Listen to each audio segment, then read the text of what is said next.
As the 2024 NFL season began, one of the key players I was excited to watch was Tyree Wilson, the defensive end the Raiders selected with the 7th overall pick in the 2023 draft. The decision to pick him over other top prospects like Darnell Wright and Jalen Carter, who are already emerging as top-tier players in their positions, made many fans wonder if the Raiders had made the right choice. Last season, Wilson struggled, showing very little promise, and with Malcolm Kuhn stepping up, the Raiders seemed to favor a more experienced player. This left Wilson with less playing time to prove himself. Heading into this season, it was clear. Wilson had to either show significant improvement or risk being labeled a bust. Early on, things didn't look great. After the first few weeks, I was honestly concerned. He seemed to be struggling to develop and wasn't showing much progress from the previous year. However, a turning point came when Malcolm Kuhn was sidelined, which gave Wilson more snaps.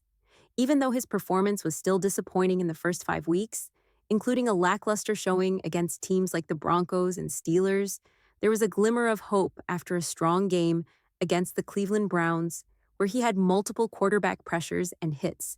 But after that, it was more of the same, and the Raiders even brought in veteran pass rusher Cleon Chasen, showing they were also growing frustrated with Wilson's progress. However, something shifted in the last few weeks. Tyree Wilson has started to show signs of growth, and his tape has been much more encouraging. While he's not yet a full-time starter, playing around 34 snaps a game, he's making the most of his opportunities. He's a physical, tough player who isn't going to win by being the fastest off the line, but when a quarterback drops back for a deep throw, Wilson's size and strength make him hard to stop. At 6 feet 6 inches and 275 pounds, he can push offensive linemen back into the quarterback with impressive force. In recent games against teams like the Falcons, Buccaneers, and Chiefs, Wilson has started making a noticeable impact.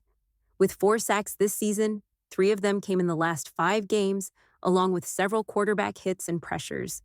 While Wilson still isn't on the level of Max Crosby, the Raiders' top pass rusher, it's clear that he's beginning to develop into a more reliable contributor. He's not yet a finished product. He still has work to do, especially in his pass rushing technique.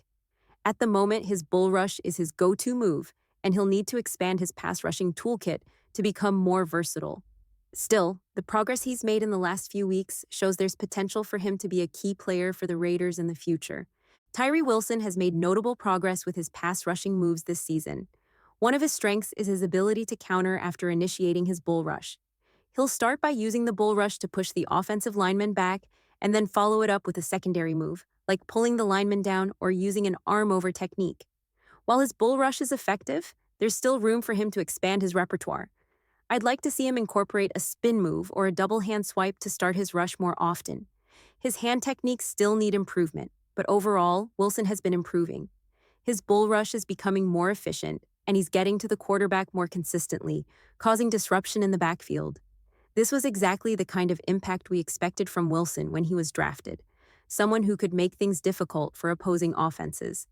Wilson's path to success mirrors that of other young pass rushers, like Trayvon Walker, who struggled in his first couple of seasons but has turned things around this year. While Wilson still isn't at Max Crosby's level, his improvement is evident. He may not yet have the refined pass rushing techniques of Crosby, but his progress is encouraging. Beyond rushing the passer, Wilson has also proven himself to be an elite run defender. In fact, I'd argue he's one of the best run-stopping defensive ends the Raiders have, if not the best, despite having only played 396 snaps so far this season. Keep in mind, Wilson isn't playing as many snaps as Crosby, who has been a consistent force on the field year after year. However, when it comes to defending the run, Wilson is a beast. It's exciting to see him putting everything together, and I'm looking forward to seeing what more he can accomplish this season, as well as his continued development in year 3. Players like Wilson often take a bit longer to reach their full potential, especially when they have his size and build. While he may not have the quickness of some other pass rushers, his flashes of talent show that he's on the right path. On another note, there's been some buzz surrounding Shedeur Sanders, with rumors suggesting that he prefers the Raiders over the Giants as his potential destination in the 2025 NFL Draft.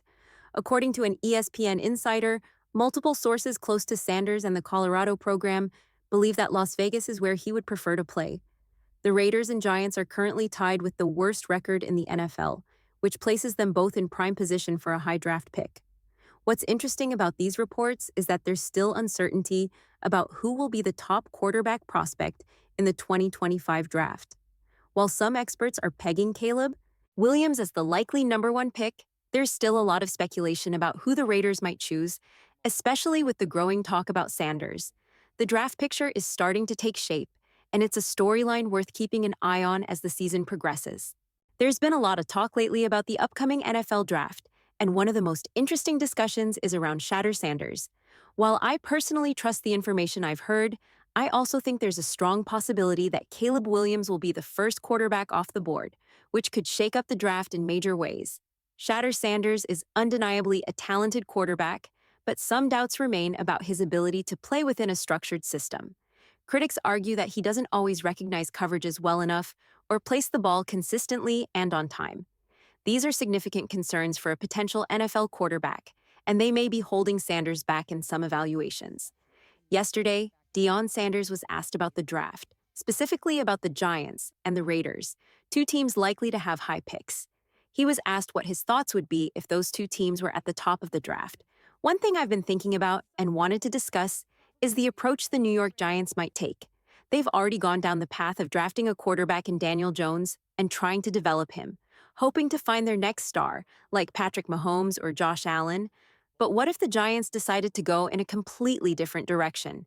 Instead of drafting another young quarterback, they might choose to bring in someone like Sam Darnold. Darnold is likely to become available as the Minnesota Vikings are expected to move on from him after a solid season. He might want to join another team and prove that he can be their quarterback of the future. Of course, there's always the possibility that the Vikings will keep Darnold for another year or even give him the chance to compete with a rookie quarterback, like J.J. McCarthy. But I think it would be smarter for the Vikings to trade him and gain some value. The Giants might decide to take a similar approach to the Raiders, who are currently in a situation where they have to decide if they want to stick with a veteran quarterback or draft a rookie. The Raiders have already chosen the route of bringing in veterans like Gardner Minshew and Aiden O'Connell, looking for a short-term solution rather than reaching for a quarterback in the draft. This leaves the Raiders with a potential need for a rookie quarterback, and we'll see what direction they go in once the draft rolls around. Looking ahead to the Raiders' schedule, there are a few games coming up that seem winnable for them. The upcoming game against the Jacksonville Jaguars, along with matchups against the Saints and the Chargers, all look like games the Raiders could win. Yes, the Chargers are a good team and currently in playoff contention, but these are games that are within reach for the Raiders. With the right performance, they could pull off some wins and finish the season on a positive note. The Raiders' upcoming schedule presents a real opportunity for them to finish the season strong.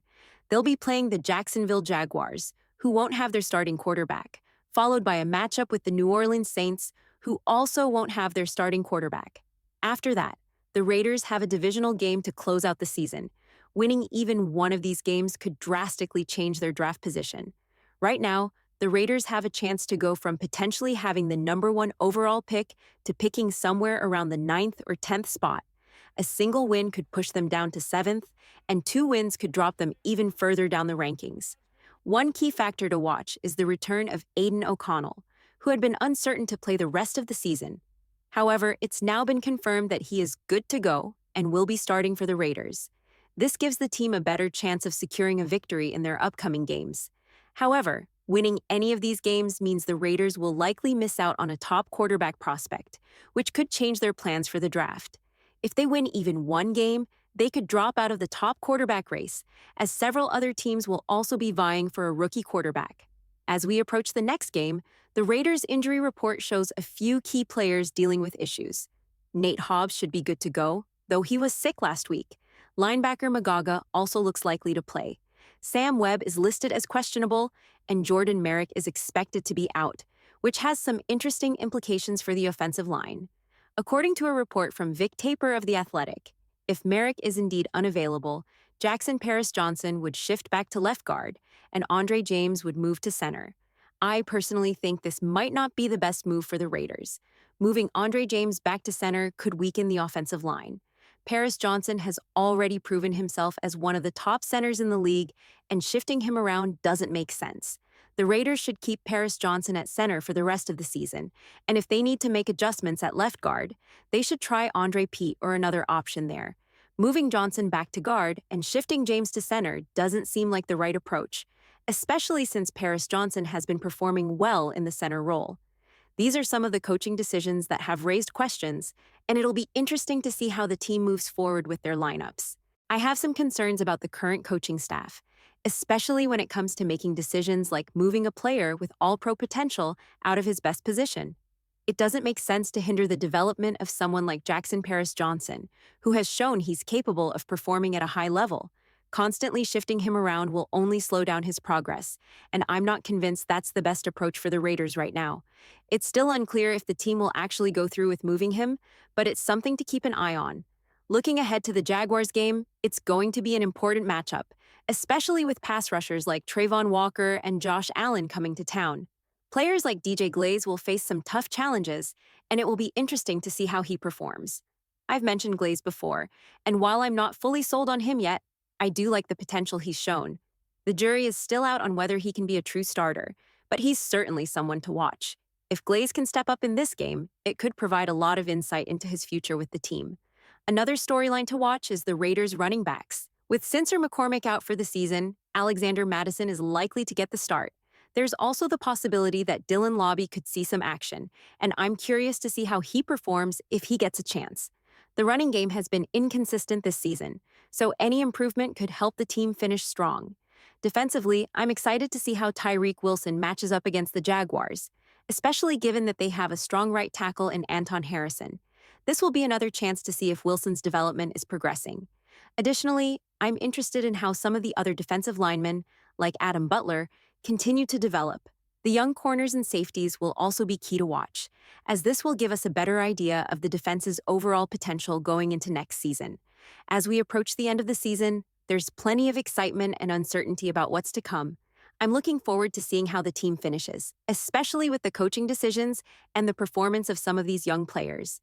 Now, shifting gears a bit, I want to give you my underdog picks for the week. We've got some great college football matchups, including the upcoming college football playoff games. One game I'm looking forward to is Indiana against Notre Dame. I'm going to take the over on Indiana's quarterback, Curtis Work, and predict that he'll throw at least 3 touchdowns. It's a bit of a gamble, but I think it's possible. As for other picks, I'm confident that Jadarian Price will rack up at least 39 yards. He's been a standout player all season. Also, keep an eye on Brashard Smith from SMU. He's one of the most explosive players in college football, and I expect him to have a big game as well. Brashard Smith is a player to keep an eye on. He was a wide receiver at Miami for the last 3 years, then transferred to SMU this year for his 4th season.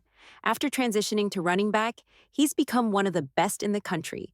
He's a standout player, and I think he'll make a big impact in the upcoming games.